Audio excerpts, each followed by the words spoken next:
विद्यार्थी मित्रांनो, आपण बाळशास्त्री जांभेकर यांच्याविषयी माहिती पाहिली. आता आपण प्रत्येक समाजसुधारक झाला की आपण त्यांच्याविषयी क्वेश्चन पाहतो.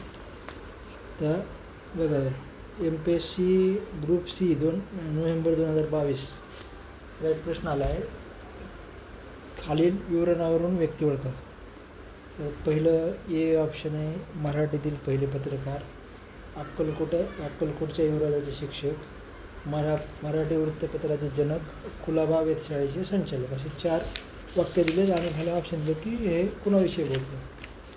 तर पहिलं ऑप्शन आहे दादाभाई नौरोजी, दुसरं ऑप्शन आहे भाऊदाजी लाड, तिसरं ऑप्शन आहे बाळशास्त्री जांभेकर आणि जगन्नाथ शंकर शेठ. आता बघा, तुम्हाला ज्यावेळेस मी बाळशास्त्री जांभेकर यांच्याविषयी माहिती सांगितली त्यावेळेस तुम्हाला मी बाकी काही नाही आठवलं तर तुम्हाला एक नक्की आठवलं आणि एकदम त्याच्याविषयी आपण व्यवस्थित बोललो होतो.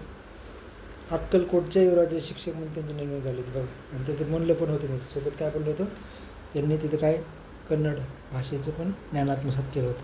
एवढ्या वाक्यावरून आपल्या लक्षात येऊ शकतं की हे पण असू शकतं. तरी म्हणजे इथं अशा प्रश्नाचा फायदा पण होतो. एक जरी वाक्य नाही असलं तरी आपण तिथं ऑप्शन काढू शकतो. आता कुलाबा वेधशाळेचे संचालक होते का, हे आपल्या वाचनात नाही आलं त्या मगाचं, पण हे वरच्या वाक्यावरून आपल्याला समजून हे कोणते असू शकतं. मराठी वृत्तपत्राचे जनक हे तर प्रसिद्धच आहे, त्यामुळे ह्या ज्याला ते माहीत नाही समजा तर हे वृत्तपत्राचे जनक आहे, जेव्हा पण तुम्ही काढू शकता. मराठीतील पहिले पत्रकार हे पण बरोबर आहे. उत्तर काय आहे, बाळशास्त्री जांभेकर. तर आपण आता डबल त्यांच्याविषयी आपण थोडी माहिती पाहू. त्यांचा जन्म कुठं झाला आहे लक्षात ठेवा, नंतर म्हणजे अजून क्वेश्चन आहेत पुढे. त्यामुळे त्यांचा जन्म राजापूरमध्ये झाला आहे. कुठं, कुंभुर्ले, जोडगावमध्ये येतो बरं का प्रश्न, लक्षात ठेवा. असं आलेले आहेत प्रश्न. समाजसुधारक, त्यांची गावं, त्यांचे जिल्हे वगैरे असे म्हणजे विचारू शकतात. जन्मतारीख पण एकदम लक्षात नसले तरी लक्षात ठेवा, 6 जानेवारी 1812. बघा त्यांना काय काय ओळख त्यांची कशी कशी. महाराष्ट्राचे आद्य कवी, व्यासंगी पंडित, राष्ट्रजागृतीचे अग्रदूत, मराठी वृत्तपत्राचे जनक. भाषा बघा किती शिकला एक माणूस, मराठी, इंग्रजी, संस्कृत, गुजराती, कानडी, बंगाली, फारसी. तसेच गणित व ज्योतिषशास्त्र त्यांनी प्रोफेसर आर्लिवार यांच्याकडून अवगत केले. सरकारच्या वतीने त्यांना अक्कलकोटचे युवराजाचे शिक्षक म्हणून नेमले होते. बघा आता तुझे वाक्य एक आले. 1830 बॉम्बे नेटिव्ह एज्युकेशन सोसायटीचे उपसचिव होते. बघा, जगन्नाथ नाना शंकर शेठच्या वेळेस पण आपण पाहिलं होतं, त्यावेळेस त्यांनी मदत केली होती. तिथून मग ते वाक्य बॉम्बे नेटिव्ह एज्युकेशन सोसायटी. त्यामुळे बॉम्बे नेटिव्ह एज्युकेशन सोसायटी हे आलं तर आपल्याला लक्षात येते. कोण कोण आहे, जांभेकर पण आहेत त्याच्या संबंधित आणि जगन्नाथ शंकर शेठ पण आहेत. एल्फिन्स्टन महाविद्यालयात गणिताचे पहिले असिस्टंट प्रोफेसर म्हणून ते रुजू झाले. एल्फिन्स्टन. कुलाबा वेधशाळेचे संचालक, बघा हे वाक्य दुसरं, म्हणून कार्य केले. बाळशास्त्री यांनी पाश्चात्य ज्ञान व इंग्रजी शिक्षणाचा पुरस्कार केला, तरी हिंदू संस्कृती व धर्माचा अभिमान होता म्हणून त्यांनी शुद्धीकरण चळवळ चालवली. शेषाद्री प्रकरण आहे प्रसिद्ध, हे असंच ह्यातूनच आलेले. जगन्नाथ शंकर शेठ यांना बाळशास्त्रींनी ख्रिस्ती मिशनरीच्या तावडीतून वाचवले होते. बघा, नाना शंकर शेठ यांना बाळशास्त्रींनी ख्रिस्ती होण्यापासून वाचवले होते. स्त्री शिक्षणाचे ते पहिले पुरस्कर्ते होते. बालविवाह, पुनर्विवाह, सतीप्रथा, स्त्री शिक्षणाचे. हे मला क्वेश्चन आला होता, ज्योतिबा फुले होते, मला जांभेकर वाटलेच नाही, म्हणजे आपल्याला हे वाटत नाही पण हे महत्त्वाचं आहे. ज्योतिबा फुलेंच्या पण आधी यांनी लिखाणातून कार्य केलेले, पहिले पुरस्कर्ते म्हणून त्यांना मिळतात.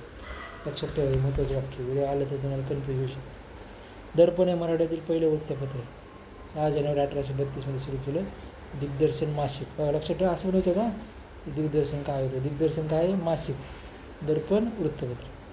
1840 त्यांची जस्टिस ऑफ पीस म्हणून नेमणूक झाली, पदी नेमणूक झाली. नेटिव्ह इम्प्रूव्हमेंट सोसायटीची जांभेकरांनी स्थापना केली. कोणची, नेटिव्ह इम्प्रूव्हमेंट सोसायटी. शेषाद्री प्रकरण यांच्याच काळात घडले. याच्यावर पण प्रश्न आलेला, आपण पुढे पाहणार आहोत. लक्षात ठेवा काय, शेषाद्री प्रकरण. मृत्यू 1846. बघा, जन्म 1246. किती वर्षे, फक्त 34 वर्षे. एवढं वकल वयात काम केलं, जे एक माणूस काय काय करू शकतो हे आपल्याला लक्षात येतं. म्हणजे जांभेकरांचं खरंच कार्य म्हणजे इतक्या क्षेत्रात आहे की आपण विचार पण नाही करू शकतो. बघा, कंबाईन ग्रुप B 2021 मी पण पेपर दिलेला आहे. जोडेलावामध्ये प्रश्न बघा.